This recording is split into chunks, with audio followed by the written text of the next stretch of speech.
દેશ ને દુનિયાનો ઇતિહાસ રહ્યો છે કે અહંકાર કોઈનું લાંબુ ચાલતું નથી અને જ્યારે જ્યારે કોઈ સત્તા પર બેઠેલા લોકો અહંકારી બને ત્યારે ઇતિહાસ છે કે અહંકાર તો રાજા રાવણનો પણ નહોતો.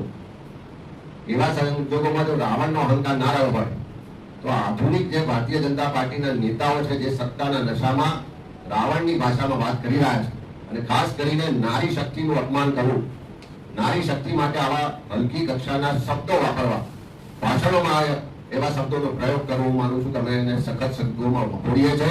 અને જગદીશભાઈ વિશ્વકર્મા કે ભારતીય જનતા પાર્ટીના પ્રદેશના અધ્યક્ષ, એમને કદાચ ખ્યાલ નહીં હોય કે ગેરીબેન ઠાકોર એક ઠાકોર સમાજના સામાન્ય પરિવારમાંથી આવી અને જાહેર જીવનમાં કામ કરતા કરતા આજે બનાસકાંઠાનો એક લોકપ્રિય સાંસદ છે. એમની એક આગવી પ્રતિભા છે. ગુજરાતની મહિલાઓ માટે, ગુજરાતના લોકો માટે સંસદમાં ગુજરાતનો એકમાત્ર અવાજ જો કોઈ બનવાનું કામ કરતા હોય તો ગેરીબેન કરે છે.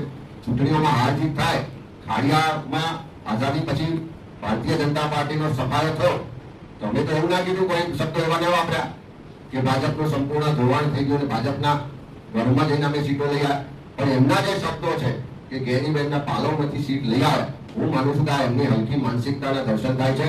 અને જગદીશભાઈ વિશ્વકર્માએ તો માફી માંગવી પડે. એ ખાલી ગેરીબેન એકલાની માફી ના માંગે, પણ આખા ગુજરાતની જે નારી શક્તિઓ છે, જે બહેનો, માતાઓ, દીકરીઓ છે, એનું અપમાન છે, એમની માફી માંગવી જોઈએ.